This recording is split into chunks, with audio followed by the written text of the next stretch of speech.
9월 20일 수요일입니다. 열왕기상 8장 1절로 11절입니다. 이에 솔로몬이 여호와의 언약궤를 다윗성 곧 시온에서 메어 올리고자 하여 이스라엘 장로와 모든 지파의 우두머리 곧 이스라엘 자손의 족장들을 예루살렘에 있는 자기에게로 소집하니 이스라엘 모든 사람이 다 에다니몰 곧 일곱째 달 절기에 솔로몬 왕에게 모이고 이스라엘 장로들이 다 이름에 제사장들이 궤를 매니라.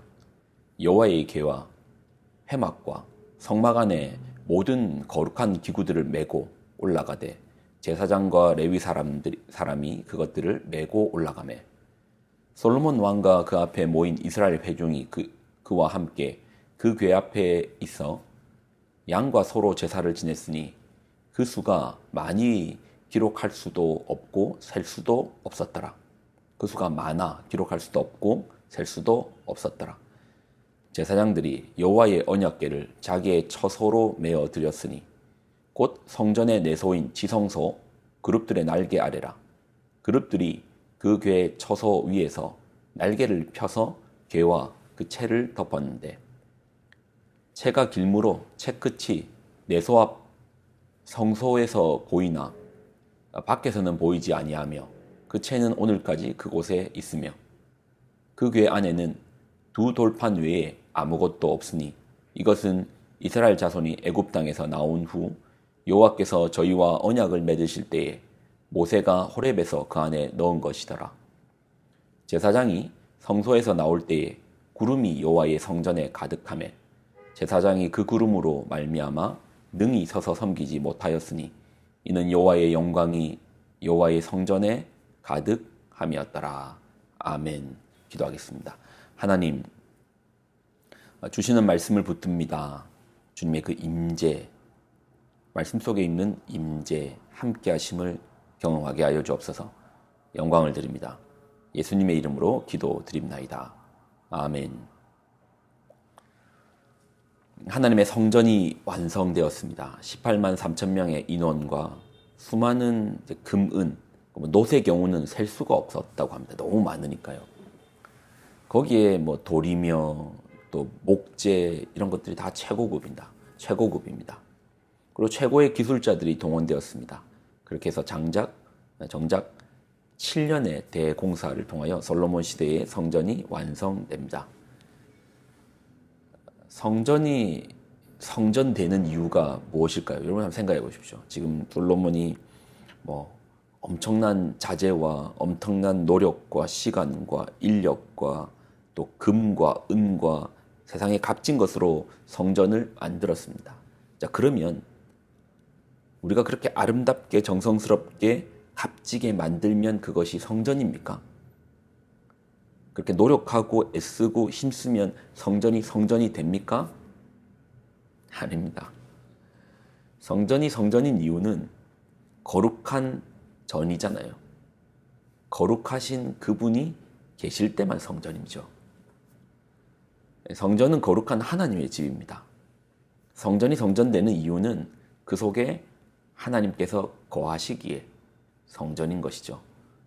그러니 아무리 우리가 최고의 목재와 자재와 금, 은, 동, 우리가 쓸 수 있는 모든 노력, 열심을 다하여 만든다 한들 그곳에 하나님이 거하시지 않는다면, 하나님의 임재가 없으시다면 성전 아닙니다.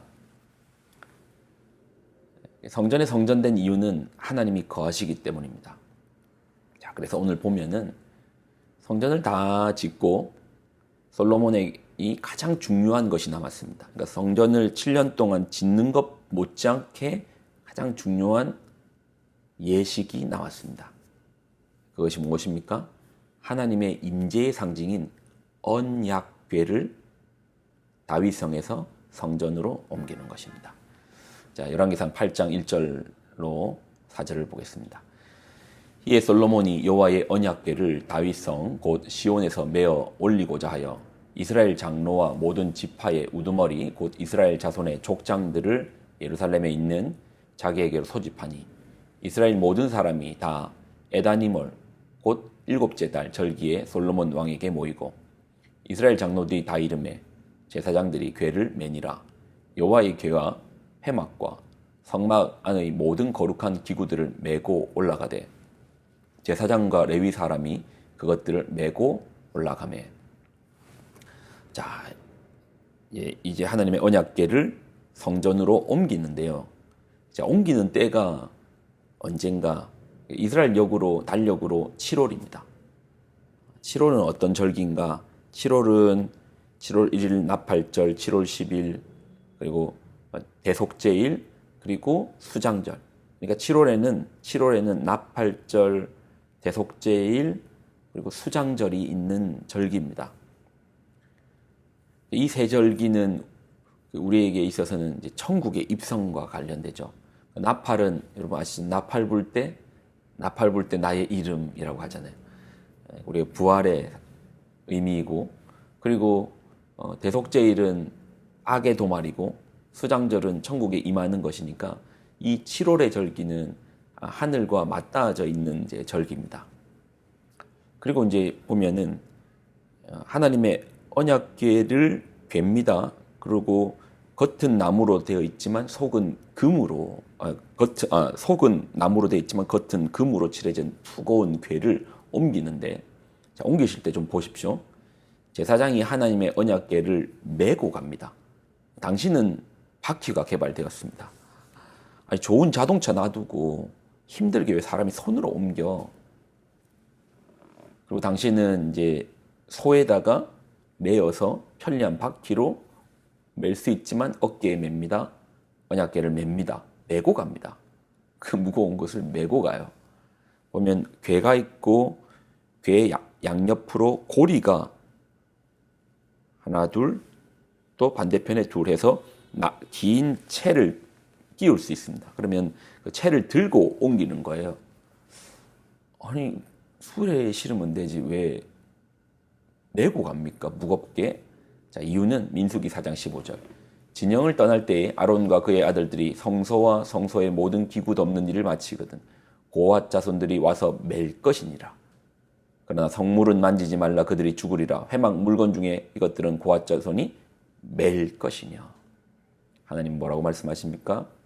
성물은 매라고 합니다. 하나님의 임재를 편리한 자동차로 옮기는 게 아니고 서로 소달구지에 옮기는 것이 아니고 어깨에 매라라는 것이죠. 이게 참 재밌는 구절인 것 같습니다. 여러분, 우리가 하나님의 말씀을 받을 때에 어떻게 해야 됩니까? 어깨에 매야 됩니다.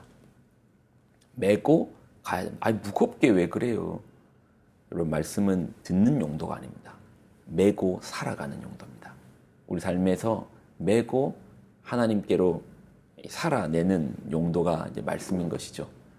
오늘은 두 가지를 좀 살폈습니다. 성전이 성전되는 이유는 하나님의 임재 때문인데 그 임재의 상징인 언약궤가 들어옵니다.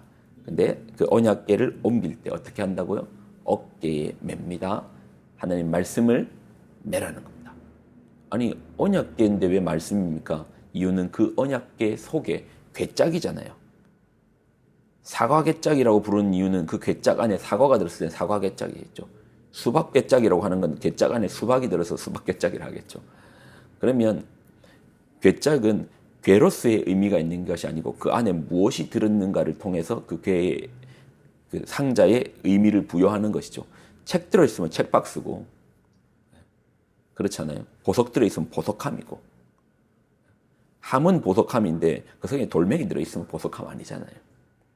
함은, 궤는 그 속에 무엇이 들었는가를 통해서 증명되는데 그 속에 하나님의 십계명인 하나님의 말씀이 들어있죠. 그래서 언약궤 속에는 상징은 말씀입니다. 말씀을 어떻게 해라? 어깨에 메고 가는 것입니다. 사랑하는 여러분, 하나님의 말씀을 오늘도 메고 오늘 한 날도 출발해 보시죠. 기도하겠습니다. 하나님 주시는 말씀을 붙들고 나아갑니다. 우리가 어깨에 메게 하여 주옵소서.